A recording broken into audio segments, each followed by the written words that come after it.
निर्धारण कसं केलं जातं, म्हणजे कुठल्या कुठल्या पद्धतीनं गव्हर्नमेंटकडे पैसे जमा होतात. ओके. तर त्याच्याशी संबंधित गोष्टी आपण इथे डिस्कस करणार आहोत. ठीक आहे. मग आता याच्यामध्ये बघा, तर एका फायनान्शियल इयरमध्ये आपला जो राजकोष आहे किंवा सरकारची जी तिजोरी आहे, त्याच्यामध्ये जी काही रक्कम जमा होते, त्या रकमेला म्हणतात अर्थसंकल्पीय जमा. ठीक आहे. आता जमांचे 2 प्रकार आहेत. एक आहे महसुली जमा, त्याला रेव्हेन्यू रिसिप्ट म्हणतात. दुसरे आहे कॅपिटल रिसिप्ट म्हणजे भांडवली जमा. आता ह्या अर्थसंकल्पीय महसुली जमा परत त्याचे 2 प्रकार पडतात बघा. बजेटरी रिसिप्ट जे आपण बघितलं की नाही, अर्थसंकल्पीय जमा त्याचे 2 प्रकार आहेत. एक महसुली जमा, दुसरी आहे ते भांडवली जमा. ओके. आता ह्या महसुली जमेचे परत 2 प्रकार पडतात पुढे बघा. कुठले? कर जमा आणि कर महसूल आणि करेतर महसूल. मग आता टॅक्सच्या रूपामध्ये कुठे कुठे महसूल मिळतो बघा. म्हणजे पैसा कसा कसा येतो बघा गव्हर्नमेंटकडे. तर डायरेक्ट टॅक्स आणि इनडायरेक्ट टॅक्स मधून येणारा पैसा. ठीक आहे. त्याच्यातून फक्त राज्यांना मिळणारा जो काही वाटा आहे ना, इनडायरेक्ट टॅक्सेसचा किंवा डायरेक्ट टॅक्सेसचा, तो मायनस केला की सगळा राहिलेला पैसा कोणाचा आहे? केंद्र सरकारचा आहे. दुसरं म्हणजे केंद्र सरकार लावणारा जो काही सरचार्ज आणि सेस आहे. ओके. तर त्या सरचार्ज म्हणजे काय? तर तो म्हणजे एक सेपरेट चार्ज म्हणजे पर्टिक्युलर इन्कमच्या पलीकडे जर तुमचा इन्कम गेला तर त्याच्यावरती जो एक्स्ट्रा चार्ज लागतो त्याला सरचार्ज म्हणतात. आणि सेस म्हणजे काय? तर टॅक्स ऑन टॅक्स. टॅक्स वरती जो टॅक्स लागतो त्याला म्हणतात सेस. ठीक आहे. म्हणजे एज्युकेशन सेस आहे किंवा अजून वेगवेगळे सेस आहे. स्वच्छता सेस लावतं, स्वच्छ भारत सेस. असे वेगळे सेस गव्हर्नमेंट इंट्रोड्यूस करत असतं. ठीक आहे. हे झाले कसे? तरी झाले टॅक्स रेव्हेन्यू झाला. ह्याला टॅक्स रेव्हेन्यू म्हणायचं. म्हणजे टॅक्सच्या रूपातून येणारा रेव्हेन्यू. ठीक आहे. ठीक आहे. आता पुढे बघा, नॉन टॅक्स रेव्हेन्यू कशाला म्हणतात? नॉन टॅक्स रेव्हेन्यू म्हणजे करेतर महसूल ज्याला म्हणतो आपण. त्याच्यामध्ये काय काय येतं बघा. केंद्र सरकारला मिळणारे व्याज, नफा, लाभांश, अनुदान आणि दंड हे वेगवेगळ्या रूपातून मिळत असतं. म्हणजे केंद्र सरकारने एखाद्या देशाला किंवा एखाद्या स्टेटला कर्ज दिलं तर त्यातून व्याज मिळतं. समजा एखादी पीएसयू आहे त्याच्यातून प्रॉफिट होतो. एखाद्या ठिकाणी गव्हर्नमेंट पैसे इन्व्हेस्ट करतं त्यातून त्यांना लाभ मिळतो. गव्हर्नमेंटला काही अनुदान मिळत असतात. ओके. केंद्र सरकारला काही इंटरनॅशनल ऑर्गनायझेशन कडून किंवा काही देशांकडून काय ग्रांट मिळतात ते. आणि केंद्र सरकार लावत असणारा दंड. तर हे सगळे पैसे, हे सगळे जे काही फॅक्टर्स आहेत, ते नॉन टॅक्स रेव्हेन्यू मध्ये काउंट होतात. ठीक आहे. तर राज्य आणि युनियन टेरिटरीने किंवा कर्ज घेतलेल्या देशांनी कर्जापोटी केंद्राला दिलेले व्याज, सार्वजनिक उद्योगातून मिळणारा लाभांश, नफा, हेच जे मी मगाशी सांगितलं त्या गोष्टी. ठीक आहे. हे सगळं नॉन टॅक्स रेव्हेन्यू आहे. हे सगळं कशामध्ये जमा होणार आहे? सरकारच्या तिजोरीमध्ये जमा होणार. ह्याला काय म्हणायचं? महसुली जमा म्हणायचं. त्याच्यानंतर येते भांडवली जमा. तर भांडवली जमा काय प्रकार आहे बघा. भांडवली जमा त्याला कॅपिटल रिसिप्ट म्हणतात. कॅपिटल रिसिप्टचे 2 टाइप्स पडतात. एक कर्ज जमा. ओके. एक डेब्ट रिसिप्ट असते आणि एक नॉन डेब्ट रिसिप्ट असते. ओके. कर्ज जमेमध्ये काय काय येतं? कर्ज. तर गव्हर्नमेंट इंटरनल आणि एक्सटर्नल 2 प्रकारे बॉरोइंग करत असते. ओके. म्हणजे अंतर्गत म्हणजे देशाच्या आतून गव्हर्नमेंट कर्ज घेतं आणि एक्सटर्नल म्हणजे दुसऱ्या संस्थांकडून गव्हर्नमेंट कर्ज घेतं असतं. ठीक आहे. त्याच्यानंतर दुसरं येतं पब्लिक अकाउंट मधली उचल. पब्लिक अकाउंट मधली उचल म्हणजे काय? तर गव्हर्नमेंट मगाशी आपण पब्लिक अकाउंट बघितलं 267 मध्ये. तर ते 267 द्वारे आलेले पब्लिक अकाउंट मधून पण सरकार काय पैसे घेत असतं. ठीक आहे. वापरत असतं स्कीम्स मध्ये. तर ते सगळं सरकारला पैसे परत द्यायचे आहेत. म्हणून त्याला कर्ज जमा म्हणलंय. आणि बिगर कर्ज जमा म्हणजे काय काय येतं बघा. तर राज्य आणि युनियन टेरिटरी किंवा ज्या परकीय देश आहेत, ते त्यांच्याकडून म्हणजे केंद्र त्यांना कर्ज देतं आणि त्या कर्जाची परतफेड मग त्यांना करावी लागते. राज्य असेल, युनियन टेरिटरी किंवा दुसरे देश असतील. त्यांना केंद्राच्या कर्जाची परतफेड करावी लागते. मग परतफेड केलेले जे पैसे आहेत, ते सगळे कशामध्ये येतात? तर नॉन डेब्ट रिसिप्ट मध्ये येतात. म्हणजे बिगर कर्ज जमेमध्ये या सगळ्या गोष्टी येतात. ओके. आणि शिवाय जे पीएसयूचं निर्गुंतवणूक, समजा पीएसयू मधला काही हिस्सा गव्हर्नमेंट विकून टाकतं प्रायव्हेट सेक्टरला. मग त्याच्यातून मिळणारं कॅपिटल पण याच्यात जमा होतं आणि गव्हर्नमेंट काही गोष्टींचा लिलाव करतं. त्याच्यातून मिळणारे पैसे सुद्धा याच्यामध्ये जमा होत असतात. ठीक आहे. हे झाले कसं? Capital receipt. आता हे जमा झाल्या. त्या जमांच्या बरोबर काही खर्च पण केले जातात बघा. तर ते खर्च काय काय ते बघूया आपण. तर त्या खर्चाला आपण म्हटलं जातं अर्थसंकल्पीय खर्च. अर्थसंकल्पीय खर्चाचे 2 प्रकार पडतात. एक महसुली खर्च पडतो, दुसरा येतो भांडवली खर्च. ठीक आहे. पहिल्यांदा महसुली खर्च बघूयात आपण. महसुली खर्च त्याचे 2 प्रकार आहेत. एक योजना महसुली खर्च आणि दुसरा येतो योजनेतर महसुली खर्च. योजना महसुली खर्च, योजनेतर महसुली खर्च. पहिला योजना महसुली बघूयात आपण. तर सरकार काय करतं? विविध योजनांवरती खर्च करतं. ओके. म्हणजे फॉर एक्झाम्पल विविध योजनांवरचा महसुली खर्च म्हणले बरं का. योजनांवरचा महसुली खर्च. लक्षात ठेवा महसुली खर्च हा नॉन प्रोडक्टिव्ह असतो. त्याच्यामधून कुठलेही प्रोडक्ट तयार होत नाही. ठीक आहे. तर आपण बघा आता योजनांवर केला जाणारा महसुली खर्च म्हणजे फॉर एक्झाम्पल एखादी योजना आहे, सर्व शिक्षा अभियान आहे. मग सर्व शिक्षा अभियानामध्ये काय करायचं आहे? युनिव्हर्सलायझेशन ऑफ प्रायमरी एज्युकेशन करायचे आपल्याला. ठीक आहे, प्राथमिक शिक्षणाचं सार्वत्रिकरण करायचं आहे. मग सार्वत्रिकरण करताना सगळ्यात इम्पॉर्टंट रोल येतो तो म्हणजे शिक्षकांचा. आणि शिक्षकांना सॅलरी दिली पाहिजे. पण शिक्षकांना सॅलरी दिल्यामुळं गव्हर्नमेंटचं कुठलं प्रोडक्ट तयार होणार आहे का? नाही तयार होणार. गव्हर्नमेंटचे काय असेट तयार होणार आहे का? नाही तयार होणार. ठीक आहे. आता ह्युमन कॅपिटल तयार होणार ती गोष्ट नंतरची. ठीक आहे. पण कुठलं असं गव्हर्नमेंटचं कुठलं असं काउंटेबल ऍसेट तयार होणार नाही. ठीक आहे. म्हणून ते कसं आहे नॉन प्रोडक्टिव्ह आहे. ठीक आहे. त्याच्यानंतर एमजी अंतर्गत दिला जाणारा बेरोजगार भत्ता. तर बेरोजगार भत्ता दिल्यामुळे काही वर्क होणार आहे का? काही वर्क होणार नाही. गव्हर्नमेंट रोजगार देऊ शकत नाही म्हणून ते बेरोजगार भत्ता देते. ठीक आहे. हा कसा आहे नॉन प्रोडक्टिव्ह आहे. ह्याच्यानंतर काय अनुदानाने काही सबसिडीज दिल्या जातात. ठीक आहे. तर ते सुद्धा योजना महसुली खर्चामध्ये काउंट होतं. ठीक आहे. त्याच्यानंतर येतं योजनेतर महसुली खर्च. आता योजनेतर महसुली खर्चामध्ये काय काय येतं बघा. ह्याच्यामध्ये योजनेतर महसुली आहे. पहिली गोष्ट पूर्ण महसुली खर्च कसा आहे नॉन प्रोडक्टिव्ह. समजा गव्हर्नमेंट एम्प्लॉईज आहे त्यांना सॅलरी दिली जाते, पेन्शन दिली जाते, काही व्याज दिलं जातं. समजा गव्हर्नमेंट काय करतं पब्लिक अकाउंट मधून लोकांचा पैसा वापरतं. मग वापरलेल्या पैशावरती गव्हर्नमेंटला व्याज द्यावं लागतं. मग ते व्याज ह्याच्यामध्ये काउंट होतं. शिवाय गव्हर्नमेंट काही देशांकडून कर्ज घेतं. त्या कर्जावरचं व्याज पण गव्हर्नमेंटला पे करावं लागतं. म्हणजे लोन तर पे करावं लागेल, त्याच्यावर इंटरेस्ट पण पे करावा लागतो. गव्हर्नमेंट काही अनुदान देतं, समजा काही सबसिडी देतं, समजा काही खतांवरती सबसिडी देतं, समजा सोलार बसवायचं त्यावर सबसिडी आहे. वेगवेगळ्या स्कीम्स मध्ये सबसिडी मिळत असतात. आणि सेवांवरती केला जाणारा खर्च गव्हर्नमेंट काय सर्व्हिसेस प्रोव्हाइड करतं, त्याच्यावरती केला जाणारा खर्च याच्यामध्ये काउंट होत असतो. ठीक आहे. त्याच्यानंतर जागतिक बँकेकडून घेतलेल्या कर्जाचं व्याज, अनुदान आणि सबसिडी याच्यामध्ये येते. प्रशासकीय, आर्थिक, सामाजिक खर्चावर, सेवांवरती केला जाणारा खर्च आहे. या खर्चापैकी व्याज देण्यासाठी केलेला जो काही खर्च आहे तो सगळा कसा आहे अविकासात्मक आहे. म्हणजे कसा आहे तर त्याच्यातून काय प्रोडक्ट तयार होणार नाहीये. ठीक आहे. आता महसुली खर्च बघितला आपण. आता बघूया भांडवली खर्च. ठीक आहे. भांडवली खर्चामध्ये कुठल्या कुठल्या गोष्टी येतात. ठीक आहे. आता योजना भांडवली खर्च आणि योजनेतर भांडवली खर्च असे भांडवली खर्चाचे दोन प्रकार पडतात. पहिला योजना भांडवली खर्च बघू. भांडवली खर्च हा प्रोडक्टिव्ह असतो लक्षात ठेवा. आणि त्याच्यातून गव्हर्नमेंटचा ऍसेट तयार होत असतो. प्रॉपर ऍसेट तयार होतं. आता पहिलं योजना भांडवली खर्च म्हणजे योजनेअंतर्गत केला जाणारा भांडवली खर्च. आपण सर्व शिक्षा अभियान घेऊया. समजा आता सर्व शिक्षा अभियान गव्हर्नमेंटला राबवायचं आहे. त्यातून प्रोडक्ट काय काढायचंय की आपल्याला लिटरसी रेट वाढवायचे. मग त्यासाठी मुलांना शिक्षित केलं पाहिजे. त्यासाठी मुलं शाळेत आली पाहिजेत. ओके. मग शाळेत मुलं येण्यासाठी पहिल्यांदा शाळा बांधली पाहिजे. मग शाळा बांधणे, तिथं शैक्षणिक साहित्य अवेलेबल करणे, ग्राउंड अवेलेबल करणे, हे सगळं तयार करावं लागतं गव्हर्नमेंटला. ओके. मग हे सगळं तयार करण्यासाठी गव्हर्नमेंटला काही खर्च करावा लागतो. ठीक आहे. मग तो खर्च सगळा भांडवली खर्चामध्ये येतो. पण भांडवली खर्च केल्यावर सरकारचा ऍसेट तयार होते बघा. सरकारची ती शाळा तयार झाली, सरकारचं ऍसेट बनलं, ग्राउंड तयार झालं, शाळेमध्ये काही समजा काही इक्विपमेंट पुरवले, काही डिजिटल बोर्ड वगैरे पुरवला, तर ते सगळं गव्हर्नमेंटचं ऍसेट तयार होते. म्हणजे भांडवली खर्चामधून गव्हर्नमेंटचं ऍसेट तयार होतं. योजनेतर भांडवली खर्चातनं मात्र महसुली खर्चातनं मात्र ऍसेट तयार होत नाही. ते आपण मगाशी बघितलं. आता योजनेतर भांडवली खर्चामध्ये काय काय येतं बघा. गव्हर्नमेंट शेअर्स मध्ये गुंतवणूक करतं. भांडवली खर्च नेहमी प्रोडक्टिव्ह असतो लक्षात ठेवा. ठीक आहे. आता भांडवली खर्चामध्ये काय काय बघा. शेअर मधली गुंतवणूक आहे. राज्य, युनियन टेरिटरीज आणि परकीय देशांना कर्ज देणे, पायाभूत सुविधा उभारणे, युद्ध सामग्री खरेदी.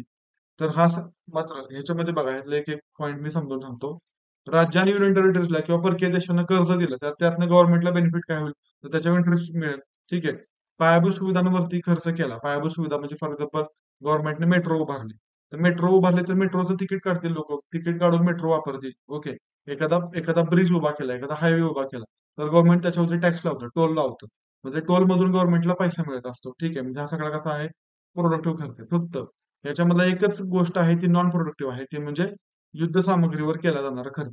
युद्ध सामग्रीवर खर्च केला तर गव्हर्नमेंटचा ऍसेट बनेल, पण त्यातनं प्रोडक्शन काय तयार होणार नाही. ओके. समजा गव्हर्नमेंटने एखादा टँक घेतला विकत, एखादा राफेल सारखं एखादं विमान विकत घेतलं, फायटर जेट विकत घेतलं, तर त्याच्यामुळे काय होईल की गव्हर्नमेंटचं ऍसेट तर तयार झालं, पण एक राफेल विमान किंवा एखादा टँक दुसरं विमान किंवा दुसरा टँक तर तयार करू शकत नाही. म्हणून तो सगळा खर्च कसा झाला तर नॉन प्रोडक्टिव्ह खर्च झालेला आहे. ओके. म्हणजे अविकासात्मक खर्च सगळा तो काउंट केला जातो. ठीक आहे. तर इथं आपल्या खर्चाच्या आणि जमेच्या ज्या काही कन्सेप्ट आहेत तर ते इथं संपलेले आहेत. ठीक आहे. आता पुढचा मुद्दा बघा. पुढे काय म्हटलंय खर्चाचं निर्धारण. तर खर्चाचं निर्धारण कसं होतं तेच जे आपण वरती चार्ट मध्ये बघितलं त्याच गोष्टी इथं परत सेपरेटली मेन्शन केलेल्या आहेत. त्याचं सेपरेटली परत बघायची आवश्यकता नाही. फक्त हे काय पॉइंट आहे तेवढे आपण बघूयात. खर्चाचं निर्धारण म्हणजे काय? अर्थसंकल्पीय खर्च म्हणजे काय ते बघितलं आपण, की भांडवली खर्च आणि महसुली खर्च यांना एकत्रितपणे अर्थसंकल्पीय खर्च म्हणतात. थोडक्यात साध्या भाषेत सांगायचं म्हणजे काय? एका आर्थिक वर्षामध्ये गव्हर्नमेंटच्या तिजोरीमधून जेवढा केवढा खर्च होतो, ते सगळ्या खर्चाला म्हणतात अ, तो सगळा शासकीय खर्च आहे. ठीक आहे. मग ते तो सगळा अर्थसंकल्पीय खर्च झाला. मग याचं वर्गीकरण 2 गटामध्ये होते. कुठले 2 गट? महसुली खर्च आणि भांडवली खर्च अशा 2 ह्याच्यामध्ये त्याचं कन्व्हर्जन होते. आता महसुली आणि भांडवली खर्चासोबतच विकास खर्च आणि बिगर विकास खर्च असं वर्गीकरण केलं जात होतं. ठीक आहे. हे वर्गीकरण केलं जात होतं 86-87 पर्यंत. म्हणजे डेव्हलपमेंटल एक्सपेंडिचर आणि नॉन डेव्हलपमेंटल एक्सपेंडिचर असं वर्गीकरण होतं 86-87 पर्यंत. ते बंद करून टाकलं. आणि मग त्याच्या जागी काय चालू झालं, तर महसुली आणि भांडवली खर्चासोबतच प्लॅन्ड खर्च आणि नॉन प्लॅन्ड खर्च म्हणजे नियोजित खर्च आणि बिगर नियोजित खर्च असं वर्गीकरण करायला सुरुवात झाली 1987-88 पासून. आता बघा 2017-18 मध्ये काय झालं, तर महसुली आणि भांडवली खर्चासोबतच महसुली आणि भांडवली सोबतच योजना आणि बिगर योजना असं वर्गीकरण करायला सुरुवात झाली. कधी? 17-18 पासून. आणि हे जे नियोजित आणि बिगर नियोजित होतं ना, जे 86, 87-88 ला चालू झालं होतं, ते बाद करण्याची शिफारस कोणी केली होती? सी रंगराजन यांनी केलेली. ही शिफारस केली होती 2010 मध्ये. ठीक आहे. आणि मग नंतर केंद्र पुरस्कृत जेवढ्या योजना आहेत, ओके, सेंटर स्पॉन्सर्ड जेवढ्या काही स्कीम्स आहेत, त्या स्कीमचं सुसूत्रीकरण करण्यासाठी शिवराज सिंग चौहान कार्यगट नेमण्यात आला 2015 मध्ये, मार्च 2015 ला. नीती आयोगाने त्याची इस्टॅब्लिशमेंट केलेली होती. आता सध्याच्या घडीला शिवराज सिंग चौहान हे आपले ऍग्रीकल्चर मिनिस्टर आहेत. ठीक आहे. त्याच्या अगोदर ते मध्य प्रदेशचे सीएम होते. ठीक आहे. तर एवढं सगळं आहे याच्यामध्ये. ठीक आहे. आता त्याच्यासोबतच हा शेवटचा एक इम्पॉर्टंट पॉईंट याच्यामधला, तो म्हणजे तुटीचे प्रकार. ठीक आहे. तूट म्हणजे डेफिसिट आहेत. Okay, deficit. तर ते डेफिसिटचे टाइप्स खूप जास्त इम्पॉर्टंट आहेत आपल्या परीक्षेच्या दृष्टीनं. ठीक आहे. ठीक आहे आता. तर याच्यामध्ये आता बघा तुटीचे प्रकार बघायचे आपल्याला. तूट. ठीक आहे. तर तुटीमधले काही महत्वाचे एवढे 5 टाइप्स आहेत किंवा 5 प्रकार आहेत तेवढे आपण बघूयात. पहिलं आहे effective revenue deficit. Effective revenue deficit म्हणजे काय तर बघा, रेव्हेन्यू डेफिसिट तर कळतंय. रेव्हेन्यू डेफिसिट म्हणजे काय, तर जेवढा आपली जमा आहे त्याच्यापेक्षा आपला खर्च जास्त असणे म्हणजे डेफिसिट तयार होते. ठीक आहे, तूट तयार होते. मग इफेक्टिव्ह रेव्हेन्यू डेफिसिट मध्ये बघा काय आहे, तर परिणामी महसुली तूट. बरोबर, महसुली तूट वजा भांडवली संपत्ती तयार करण्यासाठी दिलेलं अनुदान. भांडवली संपत्ती तयार करण्यासाठी दिलेलं जे अनुदान आहे ना, तर ते कसं असतं? प्रोडक्टिव्ह असतं. ठीक आहे. भांडवली संपत्ती तयार करण्यासाठी म्हणजे एक उदाहरणार्थ गव्हर्नमेंटने काय केलं, तर एखादा ट्रॅक्टर घेण्यासाठी शेतकऱ्यांना पैसे दिले. तर ते कसं? ते अनुदान दिलं. तर ते अनुदान कसं झालं? तर ती संपत्ती तयार करण्यासाठी झालं. भांडवली संपत्ती तयार होती त्यातनं. मग महसुली तुटीमधून ज्यावेळी आपण भांडवली संपत्ती तयार करण्यासाठी दिलेलं अनुदान आहे, ते ज्यावेळी वजा करतो, तेव्हा राहणारी जी काही तूट आहे, त्याला कसं म्हणतो आपण? परिणामी महसुली तूट, इफेक्टिव्ह रेव्हेन्यू डेफिसिट. ओके. त्याच्यानंतर पुढची कन्सेप्ट आहे बघा, राजकोषीय तूट. म्हणजे त्याला फिस्कल डेफिसिट म्हणायचं. आता फिस्कल डेफिसिट म्हणजे काय? तर बजेटरी डेफिसिट प्लस कर्ज आणि देणी. बजेटरी डेफिसिट म्हणजे काय? तर भांडवली जमा आणि खर्च म्हणजे जे काही जमा आहे, म्हणजे महसुली जमा किंवा भांडवली जमा, ह्याच्यापेक्षा महसुली खर्च किंवा भांडवली खर्च कसा आहे? जास्त आहे. ठीक आहे. तर त्याला म्हणायचं.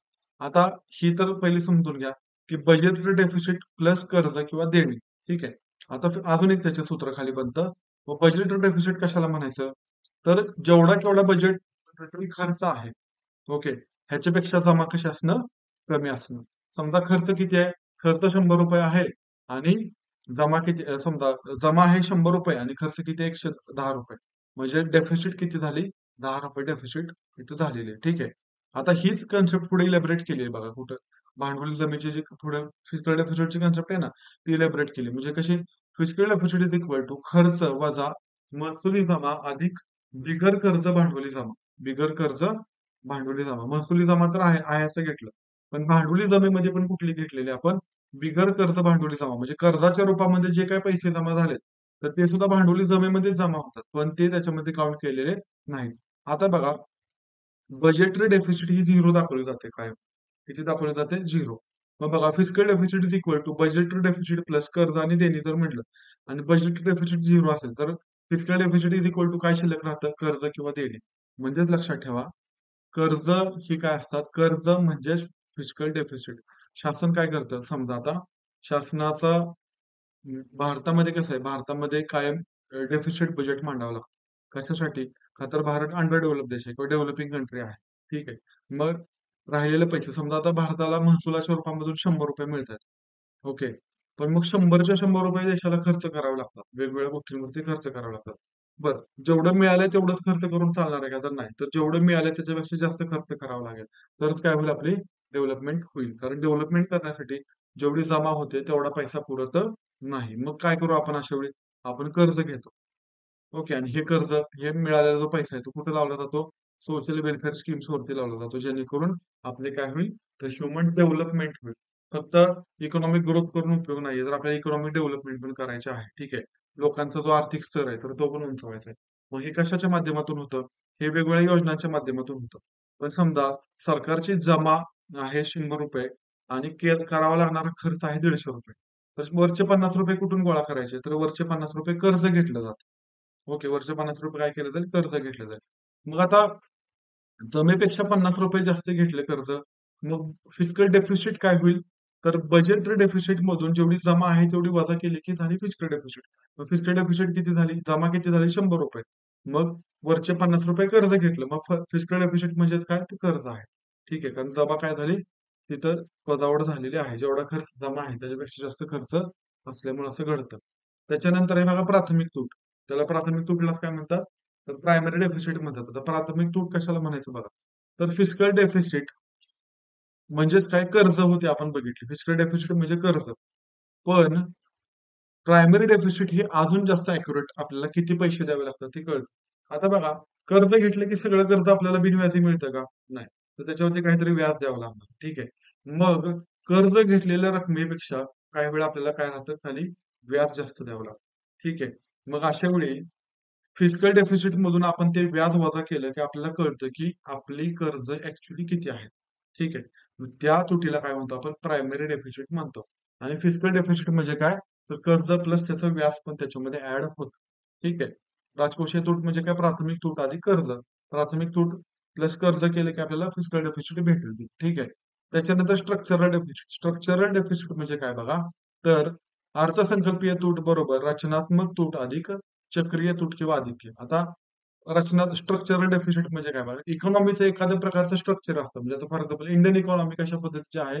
बाबा डेव्हलपिंग इकॉनॉमी आहे किंवा ती सोशलिस्ट टाइपची इकॉनॉमी आहे. अमेरिकन इकॉनॉमी बघितली तर कॅपिटलिस्ट टाइपची इकॉनॉमी आहे. ठीक आहे. तिथं इंडस्ट्रियलायझेशनला खूप जास्त इम्पॉर्टन्स आहे. आपल्या इथे इक्वॅलिटीला बऱ्यापैकी इम्पॉर्टन्स दिला जातो. ठीक आहे. मग अशा वेळी काय होतं? अमेरिकेची इकॉनॉमी ही मोठी होणार आहे. ठीक आहे. तिथं नेहमी सरप्लस राहणार आहे. पण आपल्या इथे काय होणार आहे? डेफिसिट राहणार आहे. आणि आपण खर्च जास्तीत जास्त करतो. आता असं अजून करा, एखाद्या वर्षी काय झालं, की जमेपेक्षा खर्च कमी झाला, म्हणजे जमा जास्त राहिली, खर्च कमी राहिला. तर तूट आपोआपच काय होणार आहे? कमी होणार आहे. ओके, इकॉनॉमीची तूट आपोआपच कमी. पण मोस्टली काय होणार आहे, की जमेपेक्षा खर्च जास्त होणार आहे. मग तिथं काय होणार आहे आपल्या इथं? तूट दिसणार आहे. मग अर्थसंकल्पीय तूट म्हणजे काय? तर सॉरी रचनात्मक तूट प्लस चक्रीय तूट किंवा अधिक्य. चक्रीय तूट कधी होईल? जमेपेक्षा खर्च जास्त झाल्यावर आणि अधिक्य कधी निर्माण होईल? खर्चापेक्षा जमा जास्त राहिल्यावर. ओके, त्याला म्हणायचं रचनात्मक तूट. ठीक आहे. आणि तिथे तिसरी येते बघा, शेवटची येते ते म्हणजे चक्रीय तूट. चक्रीय तुटला काय म्हणतो आपण? Cyclic deficit. मग budgetary deficit is equal to काय? तर structural deficit plus cyclic deficit. Okay. तिथं काही काही वेळा अधिक्य पण राहू शकतं. ठीक आहे. तर अशा पद्धतीने आपण हे सगळ्या त्रुटी इथं बघितलेल्या आहेत. तेच पुढे खाली मी इलॅबोरेट केलेल्या आहेत सगळ्या गोष्टी. ठीक आहे. तर इथं आपला जो बजेट हा जो चॅप्टर आहे, तर तो चॅप्टर इथं संपलेला आहे. ठीक आहे. काही डाऊट असेल तर मला नक्कीच खाली कमेंट बॉक्समध्ये कळवा. मी तुमच्या शंकांचं जास्तीत जास्त समाधान करण्याचा प्रयत्न करेन. तोपर्यंत आपण इथेच थांबूयात. Thank you so much.